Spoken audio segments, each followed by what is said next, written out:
Usually it is seen that when someone criticizes and accuses the Bible, they do not take any effort to apply the same standards to their own faith as they do with Christianity. One of the repeated allegations by critics is that the Bible is filled with myths. They accuse that Christians are spreading lies based on fabricated stories in the Bible. These allegations are made on the assumption that the accuser's belief system and faith are true and factual. However, when we examine the accuser's belief system objectively, what comes out is that they who are spreading lies and myths are not the Christians. In his book titled Breaking India, Dr. Rajiv Malhotra is very eager to criticize mythology regarding St. Thomas visiting Kerala, which has absolutely nothing to do with the Bible or church history.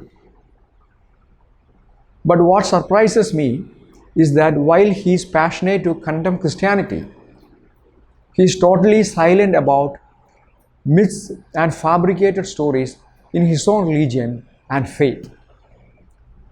Does he mean that there is no myth in his faith? We shall look at one story that was spread and made to believe by others by the Brahmins in Kerala. The common story that almost everyone hears in Kerala about Kerala's origin is a myth. Whenever we study the history of Kerala, it always begins with a myth. The myth states that Parsurama, who was the incarnation of Mahavishnu, created Kerala by throwing his battle axe from Gokarna to Kanyakumari after the massacre of Kshatriyas. The sea portion that was under the path of the axe retreated and a strip of land was formed, which became Kerala. He donated the land to Brahmins. This myth spreads the story that from the very beginning of Kerala, Brahmins were the first residents and the landlords of Kerala.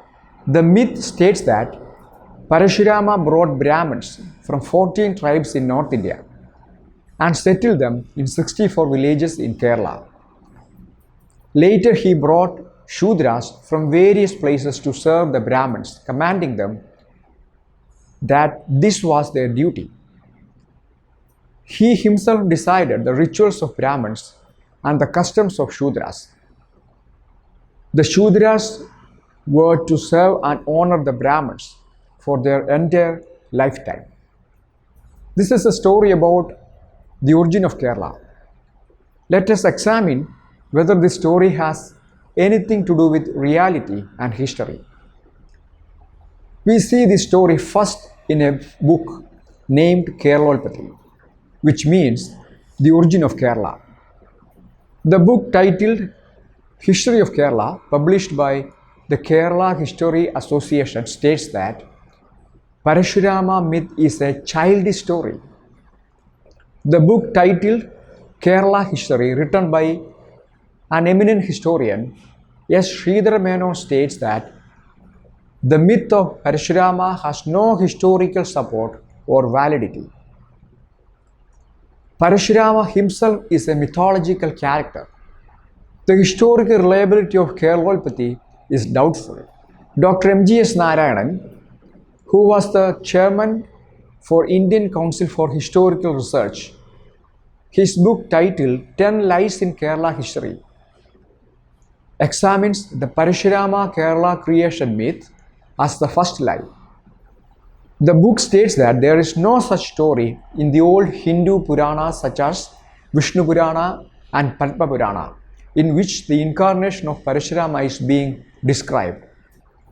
In a later period, it was added to Keralolpati. He continues that in actuality, Parashurama didn't create Kerala, but Parashurama was created by Kerala. So the significant question is, who created Parashurama and for what purpose? Chattambi Swamigal, a Hindu sage from Trivandrum, was a staunch critic of Christianity. He authored a book titled Prajina Malayalam, which means ancient Malayalam.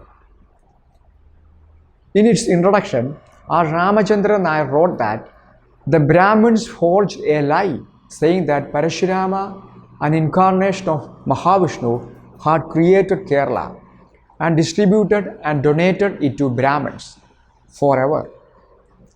There is no indication about this kind of story in authoritative religious books such as Mahabharata, Vishnu Purana, Harivamsham, or Bhagavatam. The second chapter in the book by Chattambi Swamigal is titled Parsurama did not bring Brahmins to Kerala. Then how did this story originate?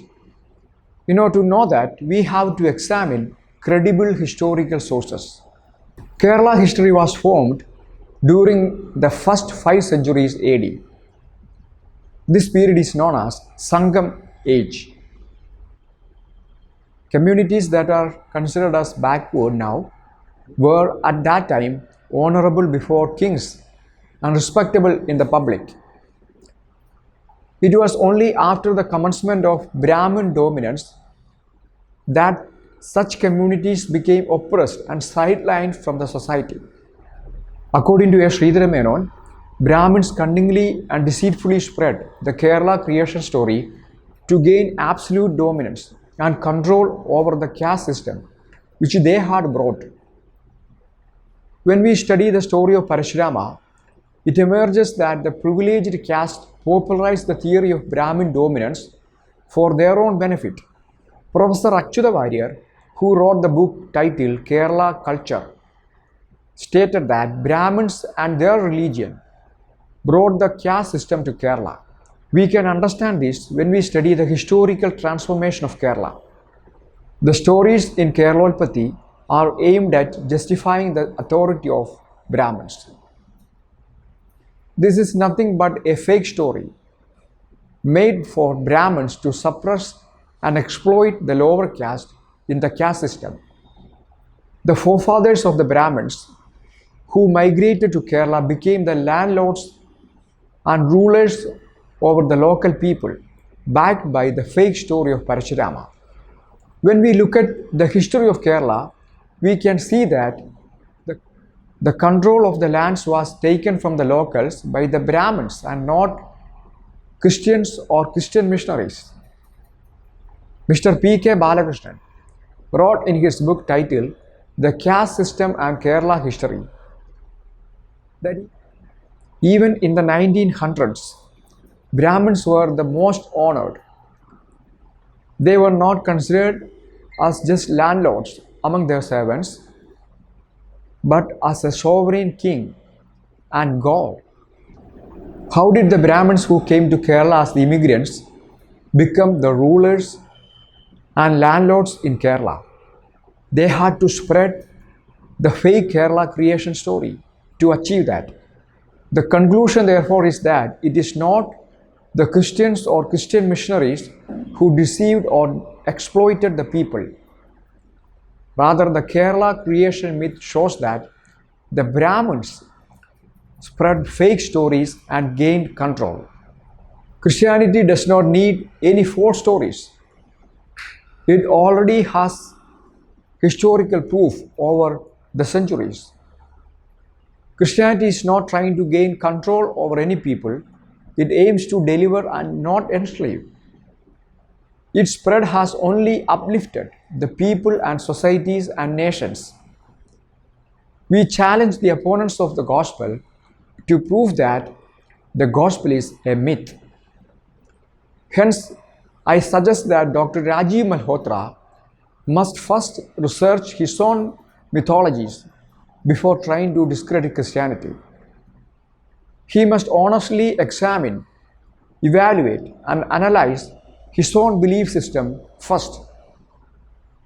The passion that he shows for criticizing Christianity must be shown to analyze his religion too. If not, he is applying double standard. A person who does not have a consistent standard deserves no respect.